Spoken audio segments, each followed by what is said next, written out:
Terima kasih Anda masih menyaksikan debat calon gubernur dan wakil gubernur Provinsi Banten 2024. Sekali lagi kami ingatkan kepada para pendukung dari paslon untuk menjaga situasi tetap kondusif dan diminta untuk tidak berbicara ketika paslon menyampaikan pertanyaan dan juga jawabannya.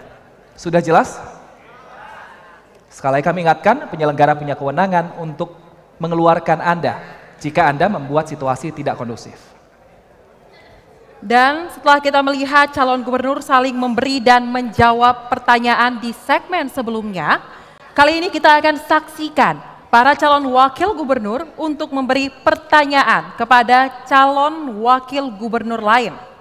Bagi calon wakil gubernur yang mendapat pertanyaan akan diberi waktu 2 menit untuk menjawab. Setelah itu, calon wakil gubernur yang bertanya akan diberikan kesempatan menanggapi jawaban tersebut selama 2 menit. Selanjutnya, kesempatan yang sama diberikan kepada calon wakil gubernur lain untuk menjawab tanggapan tersebut selama 2 menit. Baiklah, kalau begitu kami persilakan kepada calon wakil gubernur 2 untuk memberikan pertanyaan kepada calon wakil gubernur 1. Waktu Anda 1 menit, hitung mundur dimulai pada saat Anda berbicara. Punten Kang Ade, Bade Naros ya. Presiden Jokowi punya nawacita. Dan sekarang Presiden Prabowo punya astacita. Bagaimana korelasi hubungan secara struktural pemerintah pusat dengan Gubernur Banten, Pemprov Banten, dan juga hubungan fungsional antara Pemprov Banten dengan pemerintah pusat. Mohon dijelaskan. Makasih. Sudah cukup Bapak? Baik, selanjutnya kami persilakan Cawagup nomor urut 1. Waktu Anda 2 menit, hitung mundur dimulai saat Anda berbicara. Terima kasih Pak Dim. Ini pertanyaan yang sangat bagus sekali. Saya jawab. Pemerintah provinsi adalah merupakan perwakilan daripada pemerintah pusat. Artinya bahwa kita juga harus melaksanakan apa yang menjadi kebijakan pemerintah pusat. Itu adalah wajib hukumnya. Karena Pak Prabowo adalah presiden kita semua. Apalagi Ibu Airin Rahmidiani adalah merupakan tim sukses Pak Prabowo di Pilpres kemarin. Tentunya ini adalah harus kita lakukan apa langkah-langkah konkret yang mengatasi persoalan di Banten. Artinya bahwa apapun program-program pusat ini adalah wajib hukumnya dilaksanakan oleh seluruh baik provinsi ataupun kabupaten kota sampai ke tingkatan desa. Tidak boleh antara kabupaten kota, provinsi bertentangan dengan pusat. Begitupun juga di provinsi, jangan menjadi kabupaten kota ke-9. Ini harus menjadi jawaban apa yang menjadi persoalan-persoalan di kabupaten kota, apa yang menjadi persoalan-persoalan sampai ke tingkatan desa. Artinya dari pusat, provinsi, kabupaten, kecamatan sampai ke tingkat desa semuanya harus tegak lurus, yaitu adalah melayani rakyat dengan sebaik-baiknya. Terima kasih. Waktu masih ada Bapak? Baik, berikutnya kami berikan kesempatan kepada calon wakil gubernur 2 menanggapi jawaban dari calon wakil gubernur 1. Waktu Anda 2 menit, hitung mundur dimulai sejak Anda berbicara. 9 nawacita itu berarti 9 misinya Bapak Presiden Jokowi, dan astacita itu 8 misinya Presiden Prabowo Subianto. Maka hubungan ini harus terbangun secara sinergi antara presiden dengan gubernurnya. Di sana ada hubungan struktural berarti antara presiden dan gubernur. Fungsional berarti ada dekonsentrasi. Nah, maka 8 cita dari Prabowo Subianto, apalagi beliau itu terkenal dengan 08, kami pun punya 8 misi. Yang mana yang saya sampaikan sebelumnya adalah berkah CS. Berkah itu B-nya adalah Banten bagus. E-nya adalah Banten elok. Elok itu berarti indah, Banten yang indah.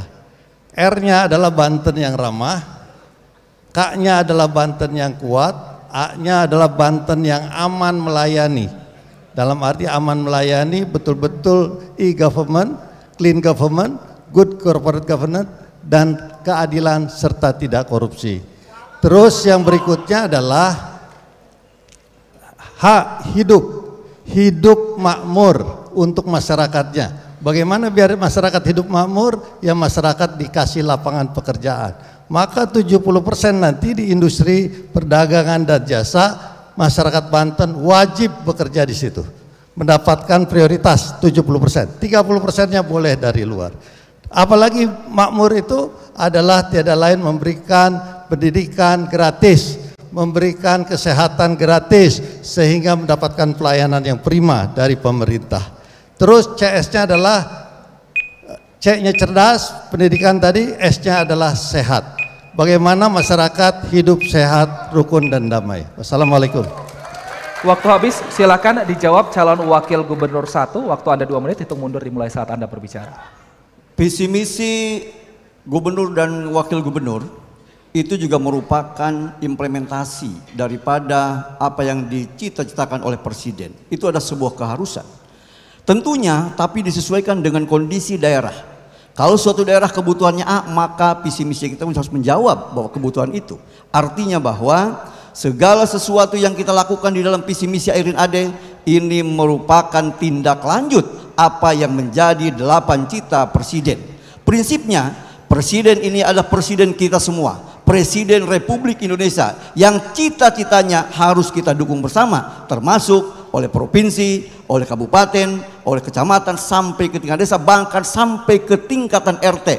Itu semua harus seiring sejalan. Maka visi misi Airin Ade pun juga sama. Bagaimana persoalan pengangguran kita atasi dengan bagaimana kita mendidik anak-anak kita, karena suatu saat nanti tidak akan ada yang bertanya ijazahmu apa, sekolahmu dari mana, tidak akan ditanya, tapi kamu bisa apa.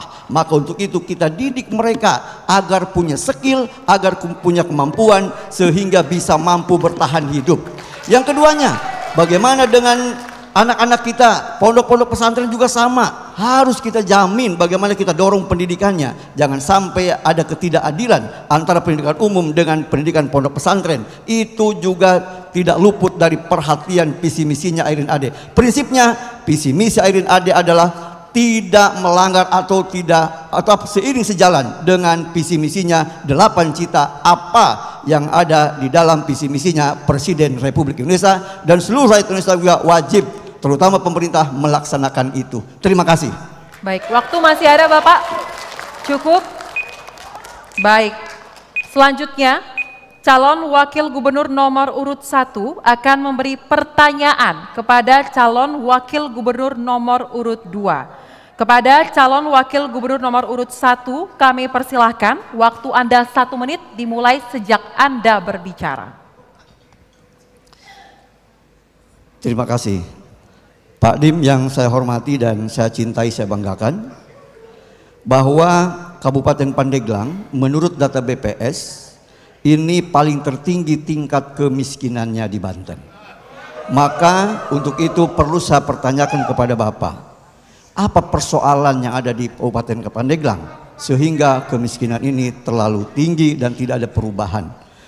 Jangan sampai Bapak selama ini menggaungkan korupsi-korupsi, tentunya ini juga perlu dilihat oleh kita. Kenapa kemiskinan Pandeglang ini tertinggi se-Provinsi Banten? Mohon penjelasan. Kenapa ini kami pertanyakan kepada Bapak? Karena ini kami wajib pertanyakan. Karena Bapaklah yang tahu di Pandeglang. Kita ini sama-sama orang selatan. Saya orang Lebak, Bapak orang Pandeglang. Tentunya kita ada sama-sama daerah yang bertetanggaan. Kami mohon penjelasan. Makasih Pak Dim. Baik, terima kasih. Sekali lagi kami ingatkan untuk kondusif. Untuk kondusif, kita akan melanjutkan acara kita. Silakan dijawab Cawagup 2, durasi 2 menit, hitung mundur dimulai saat Anda berbicara. Iya, makanya saya pengen jadi wakil gubernur dan gubernur. Intinya adalah ingin membangun yang namanya Kabupaten Pandeglang, Lebak, Serang. Boleh dicek stunting itu yang tinggi di mana? Itu adalah yang tinggi Kabupaten Tangerang dan Kabupaten Lebak. Alhamdulillah Pandeglang sudah silakan dicek nanti. Tapi intinya adalah Pandeglang luas wilayahnya itu besar sekali. Lebak juga luas wilayahnya sangat besar sekali. Maka kuncinya adalah harus ada pemekaran daerah. Nah, yang namanya daerah otonomi baru. Insya Allah, mudah-mudahan tahun depan kami akan memperjuangkan daerah otonomi baru di Kabupaten Pandeglang, yang insya Allah Kabupaten Cibaliung dan juga Cilangkahan yang ada di Kabupaten Lebak. Ini diantaranya sangat prioritas sekali. Terus yang berikutnya adalah pelayanan kepada masyarakat, memberikan pelayanan yang terbaik dan juga bantuan dari pemerintah pusat. Kenapa? Karena Kabupaten Pandeglang, Lebak, sekitarnya termasuk Serang dan semuanya fiskalnya sangat rendah sekali. Maka di sini kami sangat berharap sekali bantuan dari Presiden Prabowo Subianto untuk membantu dalam DAU, DAK, dan bantuan-bantuan dekonsentrasi untuk daerah kami, daerah Banten terutama. Mudah-mudahan prioritas ini bisa dikembangkan, apalagi kami akan melakukan infrastruktur online dan infrastruktur offline. Bukan artinya nanti di Banten Utara tidak ada infrastruktur offline, ada, tapi prioritasnya adalah Banten Selatan. Dan juga bantuan spesifik grant yang akan diberikan kepada desa sehingga menjadi desa tangguh dan juga kepada kabupaten dan kota. Demikian, makasih. Baik, waktu habis. Mohon kembali tenang Bapak Ibu.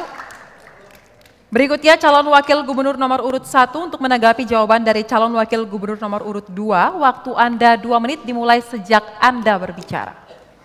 Terima kasih. Kami ini tadi sudah saya sampaikan datang dari kampung ke kampung.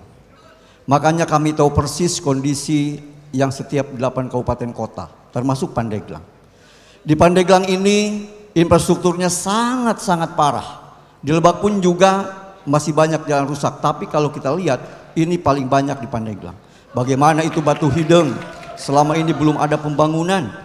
Kalau seandainya infrastruktur terus-menerus ini seperti ini, maka kemiskinan ini tidak akan terentaskan. Maka untuk itu jawaban Airin Ade salah satunya adalah jalan poros desa akan kita selesaikan nanti Lebak dan Pandeglang, termasuk di 8 kabupaten kota. Kalau memang itu ada jalan poros desa yang rusak, itu akan kita selesaikan. Ini jawaban. Kalau jalan bagus, maka secara otomatis ekonomi rakyat akan meningkat. Secara otomatis kalau ekonomi rakyat sudah meningkat, maka persoalan sosial ini akan teratasi. Kita ambilkan contoh, petani kenapa sekarang nggak mau bertani? Karena nggak laku, nanam singkong nggak laku karena jalannya rusak. Nanam padi pun juga sama, pupuknya juga mahal, begitu dijual juga sama, ini murah. Jadi banyak yang nggak mau bertani lagi. Kenapa? Akibat jalannya rusak, infrastrukturnya rusak. Maka untuk itu kami akan atasi. Begitu juga dengan yang lain-lainnya. Kita ambil contoh bagaimana infrastruktur yang lain, irigasi di daerah situ juga kurang sangat sehingga petani ini juga menjerit. Udah pupuk mahal, irigasinya juga tidak ada. Udah jalan rusak, irigasi tidak ada. Bagaimana kita mau bertani? Bagaimana mau sejahtera? Maka untuk itu jawaban Airin Ade ini insya Allah dalam visi misinya kita akan lakukan bagaimana perbaikan-perbaikan di Banten Selatan. Adapun mengenai otonomi baru itu adalah sebuah keniscayaan. Terima kasih. Silahkan dijawab calon wakil gubernur nomor urut 2. Waktu Anda 2 menit, hitung mundur dimulai saat Anda berbicara. Ya, saya terima kasih sama Pak Gubernur tuh udah membangun wilayah selatan, infrastruktur jalan. Intinya adalah kita harus kolaborasi, baik pemerintah pusat, provinsi maupun kabupaten. Kita maksimalkan dan kita berdayakan semua pihak, para stakeholder. Kita punya program, kami punya program, yaitu dana des untuk bantuan desa, desa tangguh sebesar 300 juta. Ini untuk membantu infrastruktur yang ada di desa-desa. Dan juga kita nanti apabila Andra Soni Dimyati menjadi gubernur dan wakil gubernur, insya Allah kami akan melakukan penataan ruang. Supaya apa? Supaya jelas mana untuk pemukiman, mana untuk pertanian, mana untuk perkebunan, dan itu ada di ranah kami. Insya Allah itu akan kita tata sehingga infrastruktur kita tuntaskan menjadi jalan provinsi maupun kabupaten, desa, dan pokir-pokir kita arahkan untuk pembangunan yang ada di desa-desa. Prabowo di dalam astacitanya dimulai dari desa untuk menjadikan Indonesia tangguh. Itu diantaranya. Terus yang berikutnya adalah bagaimana pembangunan manusia, IPM meningkatkan, yaitu lewat pendidikan, perekonomian, dan juga masyarakat pertanian. Dibantu yang namanya bibit, yang namanya pupuk, yang murah, dan juga UMKM dibantu permodalan. Maka ini sangat penting untuk menanggalkan kemiskinan. Di antaranya apa? Packaging. Ini saya singkat saja, P-nya Prabowo sebetulnya. Packaging. Yang kedua adalah pemasaran. Yang ketiga adalah pendanaan. Yang keempat adalah bagaimana pelatihan. Dan yang kelima adalah bagaimana melakukan peningkatan kemampuan. Waktu habis, Bapak. Baik, Bapak Ibu kami mohon untuk tetap tenang. Baru saja kita melihat bagaimana masing-masing dari calon wakil gubernur saling memberi dan juga menjawab pertanyaan.